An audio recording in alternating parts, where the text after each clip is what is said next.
ये शब्द का इस्तेमाल किसके द्वारा किया गया था भाई? देखिए, मैं वैसे भी मैं शब्दों की मर्यादा में रहकर अपनी बातों को रखने का हमेशा प्रयास करता हूं, और मैं हमेशा पक्षधर हूं कि राजनीति में शब्दों की मर्यादा कभी गिरनी नहीं चाहिए। असंवैधानिक, अनपार्लियामेंट्री मैं नहीं बोलूंगा, बट कई ऐसे शब्द हैं जिसका राजनीति में इस्तेमाल नहीं होना चाहिए। अनपार्लियामेंट्री शब्दों का तो इस्तेमाल नहीं होना चाहिए। मुझे नहीं पता कि ये शब्द पलटू किस कैटेगरी में आता है, बट हैविंग सेड दैट, मेरे प्रदेश के मुख्यमंत्री हैं, मैं उनकी नीतियों का विरोध करता हूं, बट व्यक्तिगत तौर पर मैं कभी भी उनको किसी भी ऐसे शब्दावली से पुकारना नहीं चाहूंगा। नमस्कार, आप देख रहे हैं न्यूज़ फॉर नेशन और मैं हूं सांत्वना आपके साथ। बिहार की राजनीति में आज तक मुख्यमंत्री नीतीश कुमार को कई नामों की संज्ञा दी गई, जहां कभी उन्हें कुर्सी कुमार बताया गया तो कभी पलटू राम बताया गया। इतना ही नहीं, उन्हें भिकमंगा मुख्यमंत्री और शिखंडी तक बताया गया। कई तरह के विवादित बयान प्रदेश के मुख्यमंत्री को लेकर दिए गए, तो वहीं कई अपशब्दों का इस्तेमाल भी किया गया। और जब इस पूरे मसले पर मीडिया ने लोक जनशक्ति पार्टी रामविलास के राष्ट्रीय अध्यक्ष सर जमुई सांसद चिराग पासवान से पूछा कि बिहार की राजनीति में लोग मुख्यमंत्री नीतीश कुमार को अक्सर पलटू राम कहते हैं, पलटू चाचा कहते हैं, तो इस पर आप क्या कहना चाहेंगे? तो चिराग पासवान ने साफ तौर पर कहा कि इस तरह की भाषा शोभा नहीं देती राजनीति में। इस तरह के असंसदीय शब्दों का इस्तेमाल बिल्कुल भी नहीं होना चाहिए। वो प्रदेश के मुख्यमंत्री हैं जिनका सम्मान किया जाना चाहिए। हाँ, भले ही आप उनके खिलाफ खड़े होकर उनकी योजनाओं का विरोध कीजिए, लेकिन कभी भी व्यक्तिगत तौर पर प्रदेश के मुख्यमंत्री को अपमानित नहीं करना चाहिए। चिराग पासवान इस पूरे मसले पर मुख्यमंत्री नीतीश कुमार के पक्ष में नजर आए, जहां उन्होंने कहा कि मैंने कभी भी इस तरह के शब्दों का इस्तेमाल नहीं किया और हमेशा मर्यादा में रहकर राजनीति की है। पलटू राम जैसे शब्द का इस्तेमाल भी कभी भी हमारी पार्टी के द्वारा या मेरे द्वारा नहीं किया गया, और जो इस तरह का बयान देता है वो पूरी तरीके से गलत है। इस तरह के बयान के लिए राजनीति में कोई जगह नहीं है। देखिए किस तरीके से चिराग पासवान मुखर होते हुए नजर आए, मुख्यमंत्री नीतीश कुमार के पक्ष में नजर आए, जहां उन्होंने इस तरह के शब्दों पर खास तौर पर रोक लगाने की बात कही और कहा कि प्रदेश के मुख्यमंत्री के खिलाफ इस तरह के शब्दों का इस्तेमाल करना सरासर गलत है। छोड़े जाते उनकी पूरी बातों के साथ।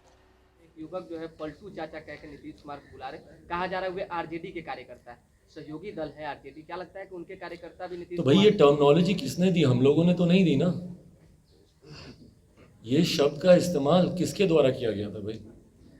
देखिए, मैं वैसे भी मैं शब्दों की मर्यादा में रहकर अपनी बातों को रखने का हमेशा प्रयास करता हूं, और मैं हमेशा पक्षधर हूं कि राजनीति में शब्दों की मर्यादा कभी गिरनी नहीं चाहिए।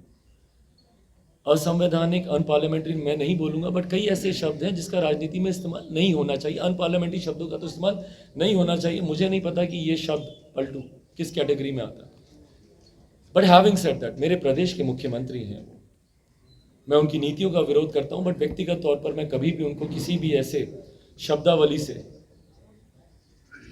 पुकारना नहीं चाहूंगा। मुझे उस वक्त भी एतराज था कि क्यों ऐसे शब्दों का इस्तेमाल किया जा रहा है।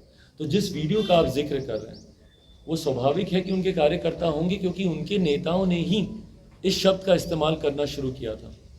2017 में जब मुख्यमंत्री नीतीश कुमार जी महागठबंधन को छोड़कर पुनः वापस एनडीए गठबंधन में गए थे, तो उस वक्त प्रमुखता से इन शब्दों का, इस पर्टिकुलर शब्द का इस्तेमाल मुख्यमंत्री नीतीश कुमार जी के लिए किया गया था। तो आज अगर उसी रैली में भाई नेता मिल जाते हैं बट कार्यकर्ता नहीं मिल पाते हैं ना, और इस भ्रम में नेता जीते हैं। उत्तर प्रदेश में भी हम लोगों ने देखा था, जब पिछले विधानसभा के चुनाव हुए थे, तो कई ऐसे स्थानीय क्षेत्रीय दल हैं जो दावा कर रहे थे कि भैया एक तरफा माहौल है, एक तरफा माहौल है। क्या हो गया? अखिलेश जी और मायावती जी के मिलने के बावजूद, सपा बसपा के एक साथ आने के बावजूद, उत्तर प्रदेश विधानसभा के चुनाव के परिणाम तो हम लोगों ने देख लिए ना। कारण क्या था? नेता मिल गए, कार्यकर्ता तो जमीन पे नहीं मिल पाया ना।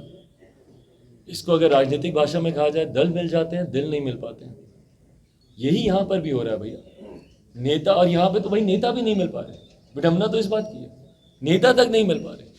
मुख्यमंत्री जी 2.5 घंटे तक इंतजार करते हैं उप मुख्यमंत्री का कार्यक्रमों में। मुख्यमंत्री जितनी बार ये बोलते हैं, इससे पहले था क्या? हम ही ना सब काम किए हैं। इससे पहले कुछ था, इससे पहले कुछ काम होता था। जब मुख्यमंत्री ये बात करते हैं तो वो अपने उप मुख्यमंत्री कि नेताओं के ऊपर ही टिप्पणी करते हैं ना, किस पे करते हैं? वो 70-75 के दशक की बात तो नहीं कर रहे हैं मुख्यमंत्री। विकल्प किसका बन के आए थे? 90 के दशक का विकल्प बन के आए थे, तो उन्हीं पर उंगली उठाते हैं। तो यहाँ तो भाई नेता भी नहीं मिल पाए, तो कार्यकर्ता तो इस तरीके की भाषा का इस्तेमाल करेंगे, और इसका खामियाजा अगले विधानसभा के चुनाव में भी देखिएगा। मैं बार बार बोलता हूँ, नेगेटिव वोटिंग होती है, नेगेटिव वोटिंग होती है। आपने जिनके ऊपर प्रताड़ित, जिन लोगों को प्रताड़ित किया, आज आप सोचिए कि आप साथ में मिल गए हैं तो वो लोग भी एक साथ हो जाएंगे, ऐसा नहीं होगा। और इसीलिए नेगेटिव वोटिंग उपचुनाव में भी हुई, अगले विधानसभा में भी हुई।